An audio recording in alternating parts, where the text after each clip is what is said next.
नमस्कार। अभी हमने पढ़ा पंच महापुरुष योग। पंच महापुरुष योग में 5 ग्रहों की प्रधानता रही, मंगल बुध बृहस्पति शुक्र शनि। अब कौन से ग्रह जो योग निर्माण में काम नहीं आए? सूर्य और चंद्रमा। सूर्य और चंद्रमा, राहु और केतु, 4 ग्रह। लेकिन अभी प्राथमिकता के हिसाब से सूर्य चंद्रमा। तो सूर्य और चंद्रमा से कोई ग्रह योग ना बने ऐसा नहीं है, क्योंकि प्लैनेटरी कैबिनेट में ये टॉप पोजीशन पे आते हैं। चंद्रमा से बनने वाले योग इस कक्षा में पढ़ेंगे। चंद्रमा के बाद सूर्य और उसके बाद आपके आगे राहु केतु के जो योग बनेंगे, जो भी ग्रहण विचार होगा। चंद्रमा से योग कैसे बनेगा? मान लो हमने मंगल बुध बृहस्पति शुक्र शनि से जब योग देखे तो उसमें हमने राशि का जिक्र किया। चंद्रमा से जो योग पढ़ेंगे उसमें राशि का जिक्र नहीं, केवल भाव की स्थिति देखी जाएगी, अर्थात किस भाव में किस प्रकार स्थित है। उच्चस्थ, नीचस्थ, स्वराशि, मूल त्रिकोण राशि का इसमें कहीं कोई भेद नहीं आएगा। तो आप अपने आप बताओ चंद्रमा कौन से भाव में होना चाहिए? कहीं पर भी 9वें भाव में मान लीजिए। यहाँ जी चलो, चंद्रमा अगर यहाँ है, कौन सा ग्रह है? 9वां भाव चंद्रमा। क्योंकि चंद्रमा से बनने वाले योग देखेंगे। चंद्रमा से बनने वाले योग 4 हैं, अनफा, सुनफा, दुर्धरा और केमद्रुम योग। अनफा, सुनफा, दुर्धरा पॉजिटिव साइड है, केमद्रुम योग नेगेटिव है। सबसे पहले देखेंगे अनफा कैसे बनेगा। अनफा कब बनेगा? जब सूर्य के 12वें भाव में कोई ग्रह हो, चंद्रमा के 12वें भाव में कोई ग्रह हो और दूसरे में कोई भी ना हो। तो चंद्रमा का 12वां भाव कौन सा बनेगा? इस कुंडली में चंद्रमा का जस्ट नीचे वाला मतलब ये वाला, नीचे वाला, ऊपर वाला तो ठीक है। अब आपको हो गई ज्योतिष की कई कक्षाएं। अब ये है 9वें से 12वां अर्थात अष्टम भाव। इसीलिए मैंने क्या कहा, उच्चस्थ, नीचस्थ, स्वराशि, नक्षत्रेश, इस प्रकार की भाषा का प्रयोग या शब्दावली का प्रयोग करो। ऊंचा नीचा नहीं करना, ऊपर नीचे। चंद्रमा यदि 9वें भाव में है और चंद्रमा से 12वें भाव में कोई ग्रह है, लेट्स अज्यूम कोई भी मान लेते हैं, मंगल बुध बृहस्पति शुक्र शनि। सूर्य का इसमें रोल नहीं है, राहु केतु का इसमें योग नहीं है, ठीक है। इन्हीं 5 में से देखना है जी, क्योंकि जब ये 5 बना रहे थे तो चंद्रमा का रोल नहीं आ रहा था। क्लियर? तो अब चंद्रमा से बनेगा तो चंद्रमा से 9वें भाव में है, तो चंद्रमा का 9वें से 12वां अष्टम में। तो यहाँ पे कोई भी ग्रह मान लीजिए, मंगल मान लेते हैं, ठीक। यदि चंद्रमा से 12वें में तो कोई ग्रह है लेकिन दूसरे में कोई ग्रह नहीं है, तो क्या योग बनेगा? अनफा। ये पॉजिटिव है, इसका मतलब चंद्रमा अकेला नहीं है, इसके पीछे कोई चल रहा है, आम भाषा में। दूसरा स्थिति ये हो सकती है कि चंद्रमा के पीछे कोई भी ना हो, तो चंद्रमा के आगे कोई हो सकता है। तो चंद्रमा से दूसरा भाव कौन सा बना इसमें? 9वें से दूसरा दशम, ऐसे। तो यहां पर मान लीजिए मंगल यहां था, कोई दूसरा ग्रह रख लेते हैं, मान लीजिए शुक्र रख लेते हैं। क्लियर?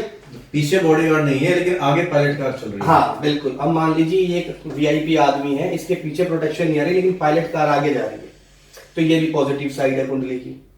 तो 2 योग बने, पीछे कोई है और दूसरे भाव में कोई नहीं, अनफा। पीछे कोई नहीं, दूसरे भाव में है, सुनफा। और दोनों में ही है, पीछे भी है और आगे भी है, यानी 12वें भाव में भी चंद्रमा से और चंद्रमा से द्वितीय भाव में भी कोई है, तो दुर्धरा। अनफा, सुनफा, दुर्धरा, यानी चाहे पीछे कोई ग्रह है, आगे कोई ग्रह है, दोनों कोई ग्रह है।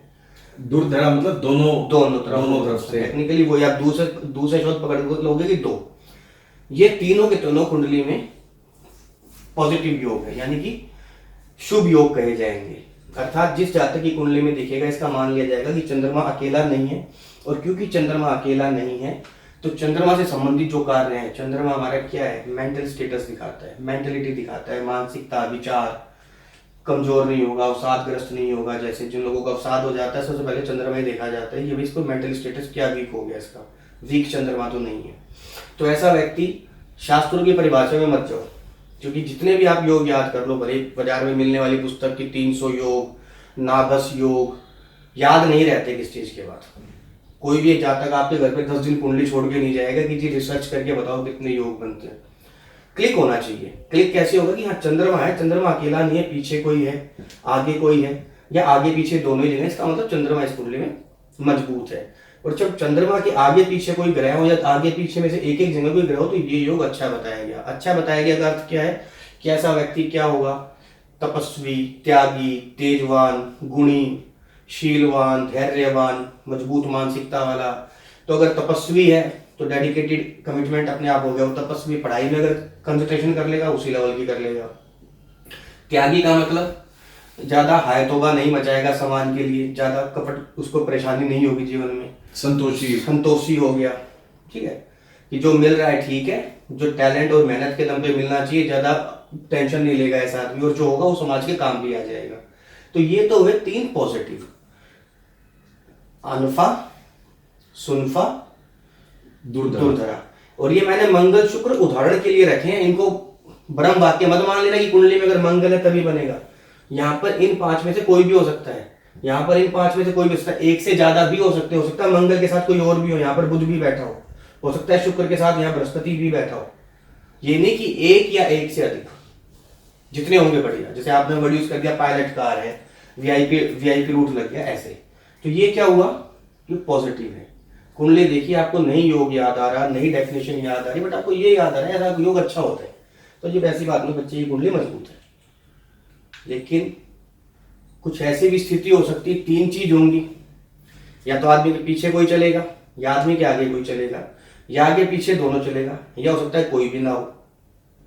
अगर ये मान लिया जाए कि इस आदमी के आगे पीछे कोई भी नहीं है, चंद्रमा अकेला है, इसके आगे पीछे कोई भी नहीं चल रहा, तो ये नेगेटिव है। इसका क्या योग बनेगा, केम द्रुम योग, यानी केम द्रुम योग। ये नेगेटिव है। नेगेटिव कितना नेगेटिव है केम द्रुम योग कि ग्रंथकार यदि आप ज्योतिष के आधारभूत ग्रंथ पढ़ेंगे, चाहे मंत्रेश्वर महाराज की फलदीपिका पढ़े, चाहे व्रत प्राशर होरा शास्त्र पढ़े, चाहे ज्योतिष रत्नाकर, कोई भी ग्रंथ पढ़े, कोई एक नहीं तो अध्ययन के लिए लोग देर सुबह, इस योग को इतना नेगेटिव बताया गया कि ये कहा गया कि ऐसा व्यक्ति यदि राजा के घर में भी पैदा हो जाए, या रजवाड़ों के भी, या कहना चाहिए आज के हिसाब से मल्टी मिलियनर बिलियनर के यहाँ भी पैदा हो जाएगा, तो रहेगा गरीबी भिखारी। वो अपने आप स्टेज पे पहुंच जाएगा, बैंक्रप्सी के स्टेज के ऊपर, चाहे घर से भगा दिया जाए या खुद भाग जाए, एंजॉय नहीं कर पाएगा उस स्टेटस को, कोई सपोर्ट नहीं होगी इसको, क्योंकि कोई नहीं होगा। ये मान लो आप, क्योंकि इसको मलिन रहना, मलेच्छ रहना, दुखी रहना इस व्यक्ति के गुण हो जाएंगे। तो इस योग को इतना नेगेटिव बताया गया। अब क्योंकि कुंडली में एक अकेला योग इतना नेगेटिव हो गया कि राजे रजवाड़ों के घर पैदा होने वाला बच्चा भी भिखारी हो जाए, मलिन रहे, मलेच्छों की तरह अर्थात अनुशासनहीन, नियमहीन, गंदपना रहे, किसी को माने ना, तो फिर ग्रंथकारों ने कहा नहीं, कहीं ना कहीं ये योग अकेला पूरी कुंडली का निर्धारण नहीं कर पाएगा, हो सकता है इसकी कहीं कोई काट भी हो। तो जैसे पंच महापुरुष योग में सब कुछ अच्छा ही अच्छा दिख रहा था, लेकिन देखा गया कि नहीं, अच्छा ही अच्छा नहीं है, काट भी है, भंग भी है, तो हर योग भंग होगा। तो केमद्रुम योग कैसे भंग होगा, केमद्रुम भंग कैसे होगा, उसी प्रकार होगा जिस प्रकार हमारा पंच महापुरुष भंग हुए थे। कैसे, वो पॉजिटिव में भंग हो गए थे, अच्छे से भंग नहीं होने चाहिए, ये नेगेटिव है, ये भंग होना जरूरी है।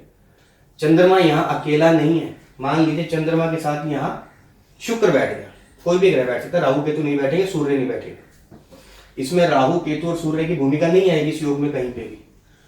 चंद्रमा और 5 पंच महापुरुष में ये 5 और सूर्य चंद्रमा बिगाड़ने के टाइम, तो यहां पर किन की भूमिका है, चंद्रमा और ये 5 ग्रह।